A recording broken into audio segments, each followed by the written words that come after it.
Alright, so here's a mask that's near and dear to me.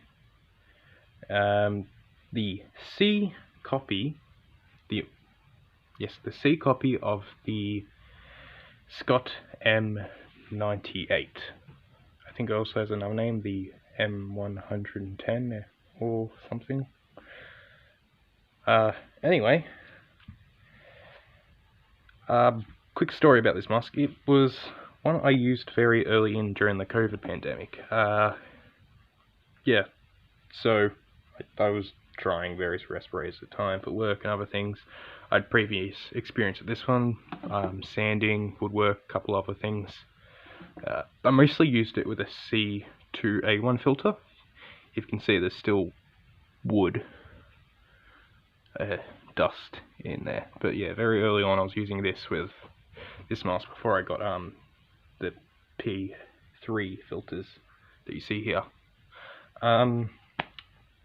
Yeah, it's a comfortable mask. The reason I used two filters on it though, it originally did have a port on the side, and I did originally use it with only one C2A1 filter, but I ended up buying two of these because it's easier to breathe through a P3 filter, and it worked for COVID pretty well according to what we knew of it.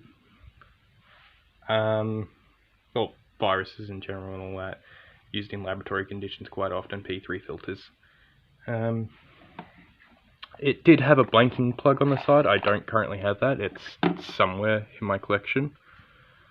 Yeah, I bought these filters specifically for this mask to use at work and other things during the COVID pandemic, early on anyway. So this would have been mid 2019 when masks became mandatory in Australia. I didn't use it with the speech cover thing. This is apparently a spark protector, I believe, to protect the diaphragm from spark and dust and other stuff. Didn't use it because it hampered my ability to speak through this. Part of the reason I chose this mask because it has a very good speech diaphragm. It's 40mm NATO tin, obviously. As you can see, it is the C variant, which is an Australian safety company apparently. I'm not sure if it's connected with the safety store RC, but I wouldn't be surprised. So as you can see, it's got a voice diaphragm, oral nasal cup, clear silicone. Oh, it's not actually clear, it's slightly pink. That seems to be common with the Australian variants of this mask. Exhale valve down there. Then there's this. This cover isn't quite as good as the other versions. It's just kind of a soft, almost rubbery plastic that clips on and off. There's the valve. It doesn't unscrew like the M95 or anything. Goes back on. It's got a little, just like that. It did originally have a black blanking cover, very similar to the M95 one.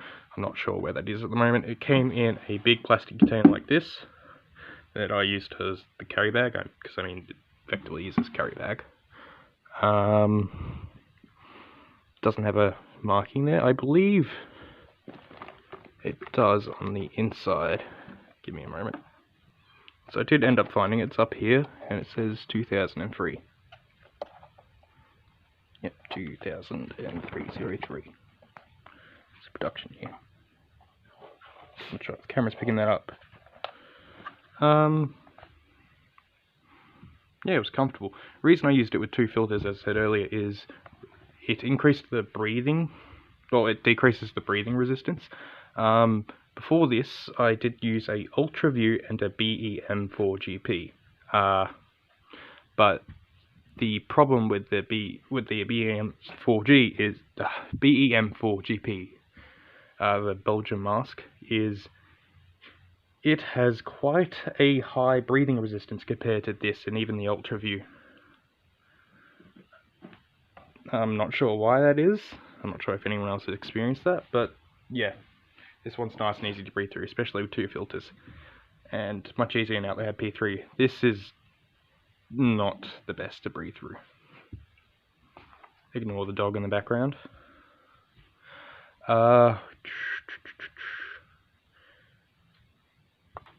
So yeah, it served me well early in the pandemic when masks were mandatory. I eventually stopped wearing these and went down to a Chinese 3M style strong half mask because it had a voice diaphragm and it was quite good in quality. And since then I've switched from that half mask to just the disposable surgical style masks. I'm not as worried anymore as I was at the start. So yeah, it's comfortable, got a low breathing resistance. One thing I've noticed, not a lot of people have talked about this, but with various filters, you can see the rim on the C2A1 is quite a bit thicker than the rim on this Scott P3, and I believe that affects breathing resistance quite a bit. Much easier to breathe through these kinds of filters, but that does have charcoal and other stuff in it. It's also quite clogged up with wood dust, as I said. These have quite large O-rings and valves. But yeah, having two filters in it makes it much easier to breathe through, and it has a nice big exhale valve. Yeah, I'm not sure what else to say about this mask. It's a good mask. If there was another pandemic, it probably wouldn't be my second or third go-to mask. I have a couple of masks better than this now, like a M53. But yeah, it's a good mask. Used to be able to find them quite cheap. Yeah, I like it. Might just demonstrate the voice diaphragm quickly.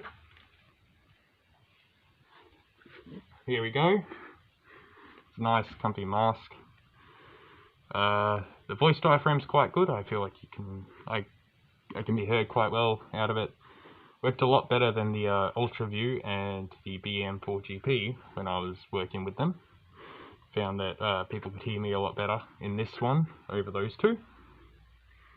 That's probably just got to do with where the diaphragm is and, well, the size of it.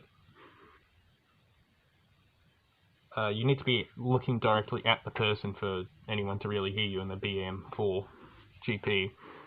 And the Ultra View is semi-blocked off by the filter. So there you go on those two. My only complaint about this mask is a 5-point head strap system. Would be much better if it was obviously 6-point. But that's relatively minor. And the harness. It could do with a fabric harness, mesh harness, something else. The rubber is alright, it's not the worst rubber harness. I've dealt with rubber harnesses on Chinese masks before, and the S10, and they are not great. That's a good rubber harness. Yeah, there we go. That's my review of the M98 clone copy. Alright.